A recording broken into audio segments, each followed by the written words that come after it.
Qëndrojmë pak te regjistrimi i markave në Kosovë, duke qenë se Kosova ka ligjëruar vetëm regjistrimin nacional, atë të brendshëm kombëtarin, dhe nuk mundet që të bëjë regjistrim markash në UAI, po ndërmjet organizatës ndërkombëtare. Çfarë pengesa sjell kjo në zhvillimin e aktivitetit tregtar të një kompanie që do të rrisë emrin e vet në treg dhe ta çojë atë përtej Kosovës? Po, atëherë e tham që për një biznes nuk mjafton që të regjistroj vetëm emrin tregtar, nuk do gëzoj mbrojtje paralele për markën tregtare. Edhe ligji për marka tregtare thot sakt që marka tregtare mbizotron edhe në çfarëdo rast konflikti që të ketë me emrin tregtar.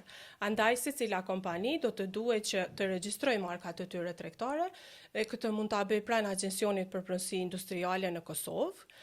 Mbrojtja është territoriale, pra i ofrohet mbrojtje vetëm për shtetin e Kosovës. Kjo vjen si pasojë e asaj që e tham, do me thënë ka pengesa të shumta për shkak të mos antarësimit në organizata ndërkombëtare dhe mos nënshkrimit të marrëveshjeve relevante. Nëse e krahasojmë me Shqipëri, ka bërë disa hapa shumë më përpara Shqipëria, sepse mund të shfrytëzosh edhe nivelet ndërkombëtare të mbrojtjes, ku bizneset përmes një aplikimi zgjedhin disa shtete që të zgjerojnë mbrojtjen e markës tregtare të tyre, pra të drejtave të pronësisë intelektuale.